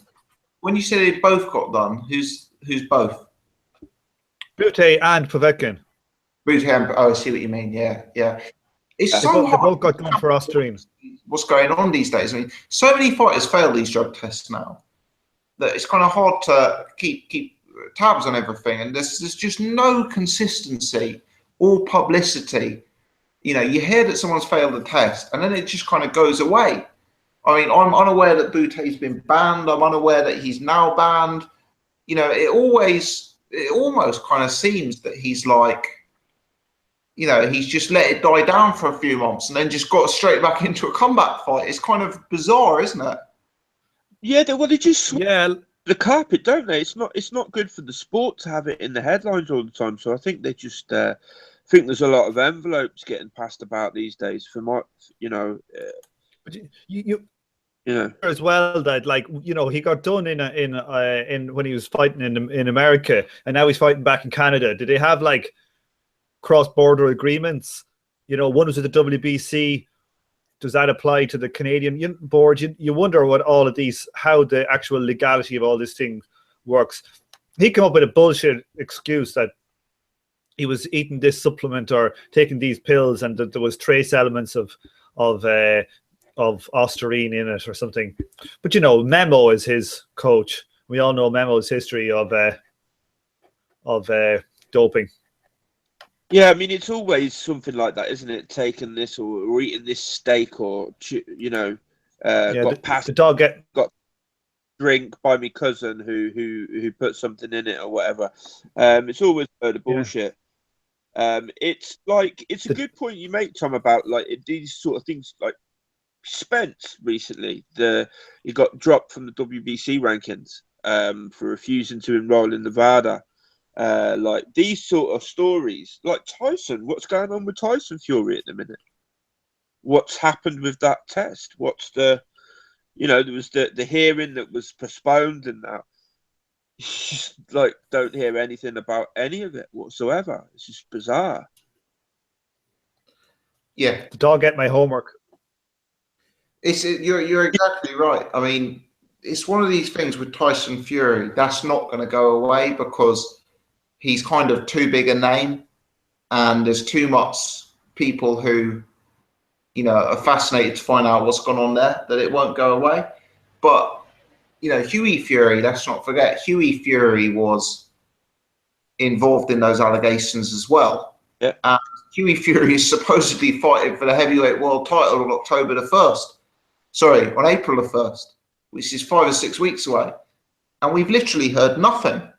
Like, we literally have heard nothing. No one knows if he's currently banned. No one knows if he has been banned. No one knows, you know, if what the board is saying. No one, you know, it's just bizarre. It's just bizarre. And that whole uncertainty is not good for the sport, because if Hughie goes and smashes up Parker, you know, a lot of the Kiwi fans will be within their rights to say, yeah, but isn't this a guy who failed a drug test and there's been no further action on that? It's a very, very strange situation for me. Yeah, and the thing is with Hughie as well, there's the back knee, there's the spots all over him, and that you know, it's not, of course, it's not proof, but it's an indicator, isn't it? I mean, it is a known side effect of certain steroids. So, you know, if he does box the head off Joseph Parker, which is, I think, quite possible, and actually more than likely, actually, of course, they're going to be, you know, there's going to be people that, you know, that will undermine that win, that piece of form. Do you know what I mean? And it's not good for the sport. It's not good for the sport at all. You know. Absolutely. Yeah, I totally agree. I mean, as you guys know, I'm a massive Fury fan, but a lot of the guys who are watching this Parker Hughie fight won't have seen Hughie fight before. They just won't have done, and they're going to see a guy who rocks up to New Zealand with pretty horrific acne. His trainer and cornerman may not be allowed into the country because of historic drug offences, and he's got a supposedly failed drug test hanging over his head that there's been no clarity over. So, you know, I'm not, personally, as you know, I'm a big Hughie Fury fan. I think he's the goods. But it's just not a good look. And that's the same point I was making during that Povetkin-Depar example. It's just not a good look. And this Lucian Bute fighting Eleider Alvarez, I actually think it's a very, very good fight. You know, but again, it kind of leaves us. I think you hit the nail on the head, Paul. Sour taste in the mouth. I just don't really know what happened with the Lucien Brute failed drug test. Has that just been conveniently forgotten about? It seems to have been. I mean, with that Povetkin, that was just. I felt quite sick actually watching that because Japar was. Depard, the Happers, whatever his name is, was horribly knocked out. I mean, like out cold. And like there was very little concern for the guy's well-being whatsoever. I mean, he was motionless, lifeless, and it kind of like bad taste is an understatement, to be honest. Yeah, I noticed in that fight, Eleider Alvarez is a 1-3 favourite. You know, if you actually consider that Bute held Badu Jack to a draw, although possibly on performance-enhancing drugs, potentially you could say that 1-3 is very short for Eleider Alvarez. But this is at 175. Alvarez is unbeaten, and for me, he's looked a tidy fighter. It's kind of frustrated me with Alvarez because I was doing videos on Alvarez probably 3 years ago now, saying that I think he could be ready to step up for a world title fight. And it's kind of frustrated me that he stayed at this more kind of fringe level for longer and, you know, hasn't fought an Adonis Stevenson or a, you know, Sergei Kovalev yet or someone like that. But, you know, let's see. This is an interesting fight. I think stylistically it could develop into a good fight. Having seen both men box a few times and, it could be very, very competitive. Moving on, there is the small matter of the card in Hull, the Eddie Hearn Matchroom Sky Boxing card. Gavin McDonnell versus Ray Vargas. Gavin McDonnell bids to become another British world champion. The undercard features Luke Campbell, Tommy Coyle, Ryan Burnett, Dave Allen, you know, and other names as well. Paul, what are what are your thoughts ahead of that card? Is that one you're going to be watching when it comes to Saturday night? Yeah, I'm gonna. Whether I'll watch it on Saturday night or not, I don't know, but I will be watching it. I think Gavin McDonnell might have bitten off a bit more than he can chew with Ray Vargas. I could see him losing that. I don't know what anybody else thinks, but don't necessarily rate Gavin McDonnell. He's got a great engine, but I'm not sure about him. I think he could be outboxed. Like I remember just a few years ago, was it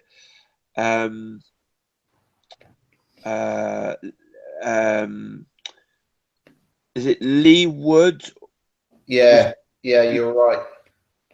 Lee Wood was it is Lee Wood, isn't it? Yes. Yeah, the kid was boxing the head off of Gavin McDonnell. He was outboxing him, and he just ran out of gas. He kind of like ran out of gas for me. And McDonnell, fair play, he kind of came back and stopped him. But he just looks beatable to me. Looks very, very beatable. He was getting caught a lot in that fight. And Vargas looks decent to me. He's rangy. He reminds me a little bit of Tommy Hearns. He's got a decent jab. Seems to have decent power. I know he's trained by Nacho Berenstein. Is it Berenstein? Who doesn't train bums. So I can see that. I don't know what you think, Gossip, but I can see Gavin McDonnell losing that. Yeah, to be honest, Gavin McDonnell is no one, has never impressed me. I don't want to be down on him because I'm sure he's a very nice guy. He's always someone I've found very boring, both as a personality and as a fighter. I think he's half the fighter that his twin is. I think his twin is a better technician. And I just find his style quite unappealing. And I think if you've got a style like that, you've got to be an out-and-out technician. And I think Gavin McDonnell struggles technically. He's a very light puncher. He isn't the most natural athlete.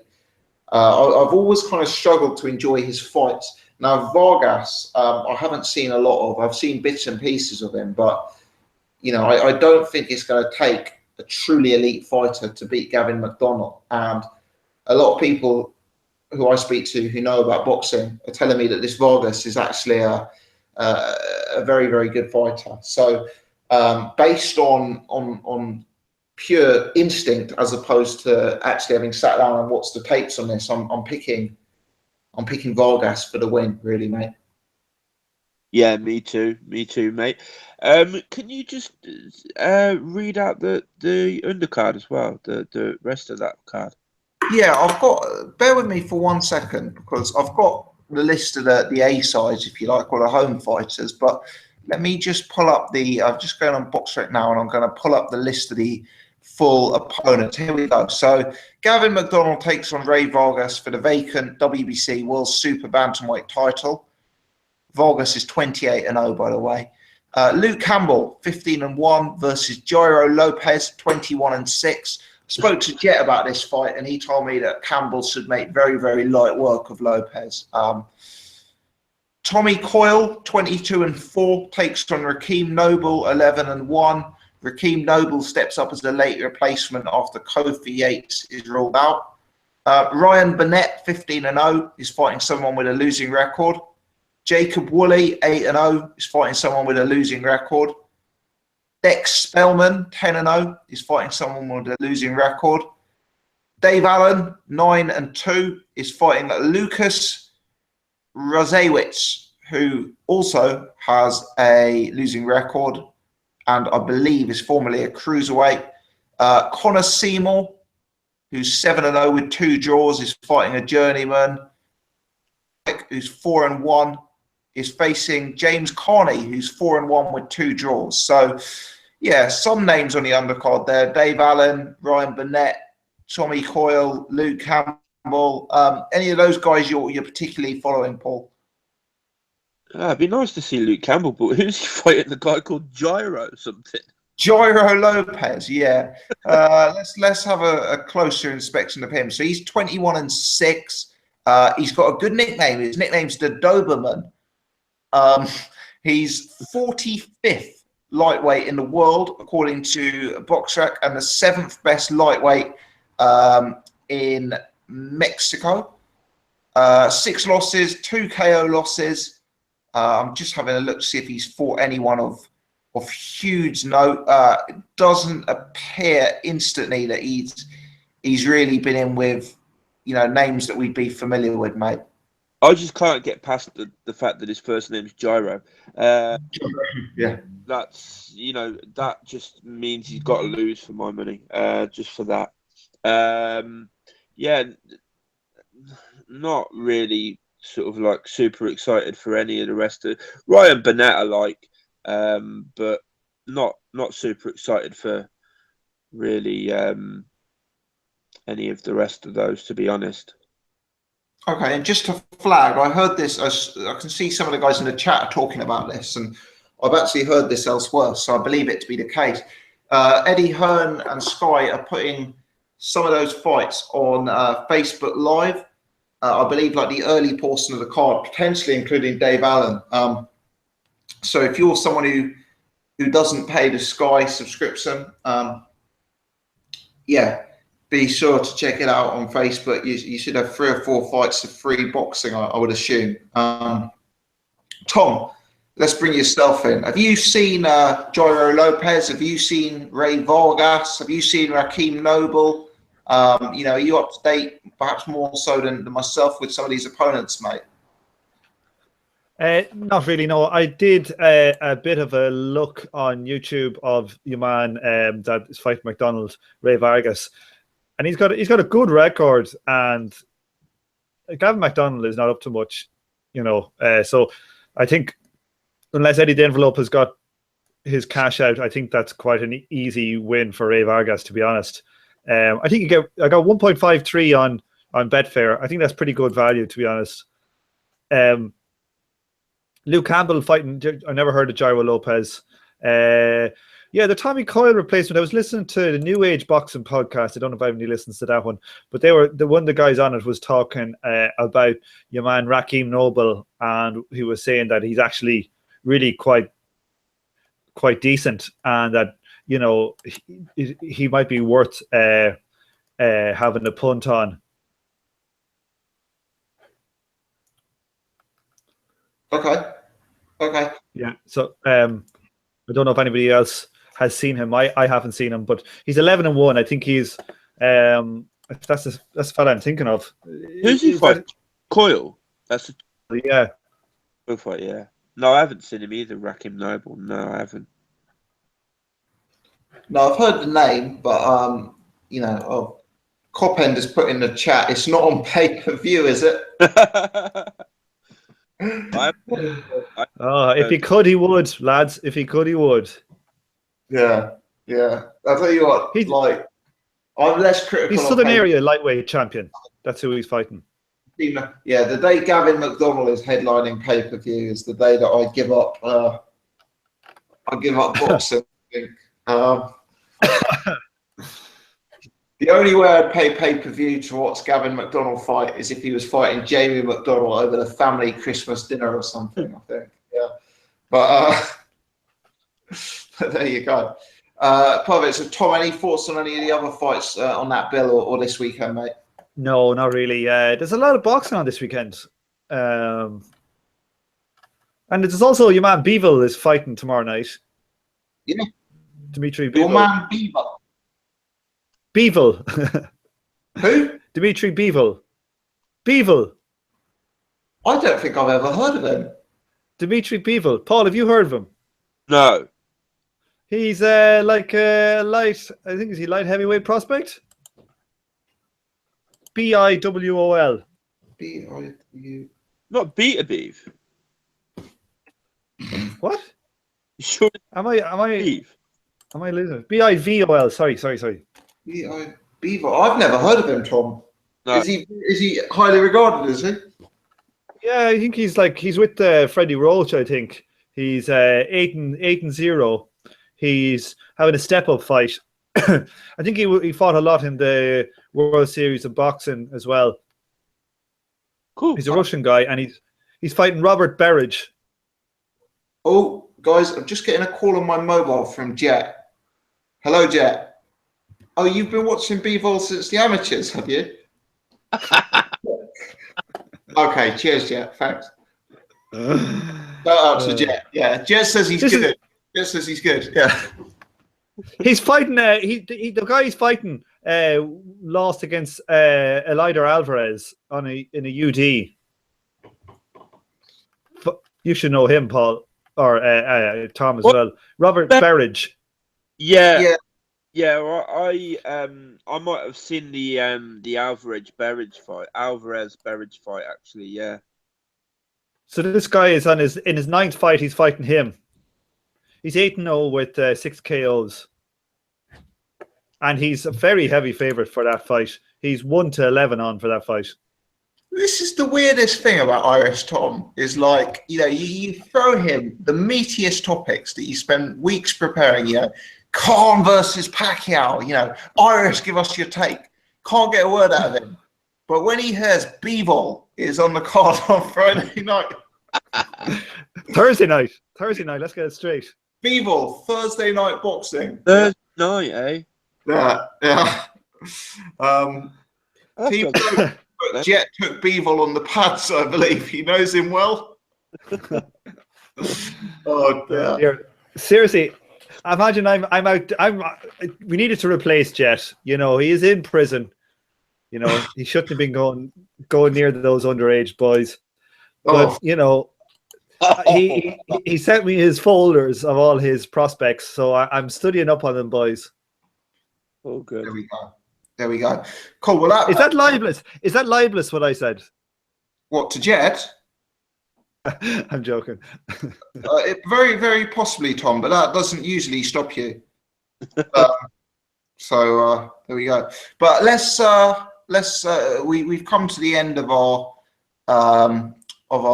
proposed agenda for tonight. It feels like we've covered a lot of ground, probably been slightly quicker, just based on the fact that there's only 3 of us on the panel tonight. But Paul, let's start with yourself. Is there anything else you want to throw into the mix before we call it a night? I wanted to ask if anybody's heard anything about the Ward Kovalev rematch, because I was talking to somebody the other day, and apparently, I don't know, what he said was that that HBO. Now I don't know if they've actually got a contract with HBO. If HBO is like part of their contract with each other or whatever, but apparently HBO gave them a date for the start of July, and VADA testing is supposed to start 120 days prior, so they'll be in breach of contract. Apparently, Ward's really sort of Ward and Rock Nation and Prince and whatever are dragging their heels on this. I just wondered if anybody had any thoughts on that, if anybody had heard anything. I read an article today from Virgil Hunter saying how HBO sold him down the river. They forced him to go up to light heavyweight, forced him to fight the thing, and now they wouldn't. They were saying they wouldn't let him commentate on fights because he was an active boxer, even though like Roy Jones was, and that it's he's right to retire on top, and basically they're going to avoid the rematch. I wonder if he will retire though, because as far as I'm concerned, he's already amassed a Hall of Fame career. You notice that he's starting to manage fighters. Shakur Stevenson, who's the very highly rated Olympian, is signed to Andre Ward now. He was over in the UK doing the announcing and the broadcasting for Eubank. He's clearly got interests in the media and that side of things. I just kind of wonder, like, if he will retire. I'm not sure. Here's what he'll do. He'll retire, give up his belts so that he doesn't have to face a rematch with Kovalev, and then come back in 18 months. I wouldn't be at all surprised if he did that. I do like to give boxers the benefit of the doubt, but he is a diva, and he complains about how he doesn't get all the backing and all that, and it's because his style is so freaking negative. His style is the most one thing you can say about Bernard Hopkins was that when he was younger, he wasn't negative. But, Andre Ward's most entertaining fight? Cool. Probably Kovalev, and that's because Kovalev was battering him. I mean, I thought Kovalev won that fight quite handily. I know not everybody did think that, but however you viewed it, it was a close fight. And if you've got a rematch clause, you should be fucking honouring that, Yeah, another thing is he'll never make more money in his career than that one fight. Because that fight was so controversial, and trust Andre Ward to screw it up. If that original one did 200,000 pay-per-view buys, and then there was a big controversy and they signed a rematch and they promote the hell out of it, they'll do 500,000 and you'll get twice the amount of money.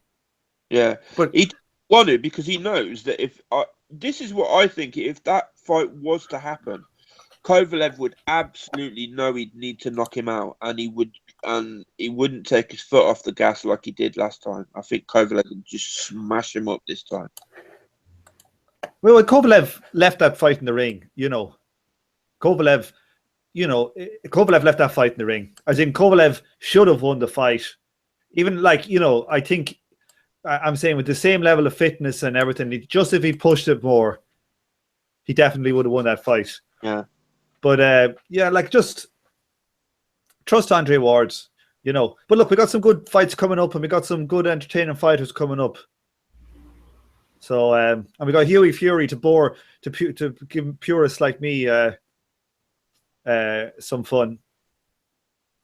Absolutely. Well, let's hope that fight happens on April the 1st, and I think there's going to be a big Fool's Day prank on Joseph Parker if it does happen. Let's put it that way. But yeah, Tom, anything more from you before we call it a night, mate? No, nothing. That's it. Fantastic, guys. Tom, Paul, thanks very much for your time tonight and for giving up your Wednesday evening as ever. Massively appreciate it. Jet, Seri, if you're watching, hope to have you back on very, very soon. I'm sure Jet will be back next week. Thanks to everyone who's joined us live. We've been up to about 140 people at various stages, so massively appreciate everyone who's joining in. Loads of people in the chat who've been with us from start to finish, so really appreciate all of your input and keeping us company tonight. We got 66 people who've already clicked the thumbs up button, so if you're watching live now, please do click it. If you're watching after this has gone up and been uploaded, please still go and hit that. Let's see if we can beat what we did last week, which I think was about 165. So many thanks indeed to everyone who's watched. Do hit the subscribe button on my channel if you haven't done so before. You can also check out Jet, who's our other regular panelist at Boxing Discussions on his YouTube channel as well. But yeah, have a great evening, guys. And as always, we'll be back next week at 8:30 on Wednesday. So thanks for tuning in. Cheers. Cheers, guys.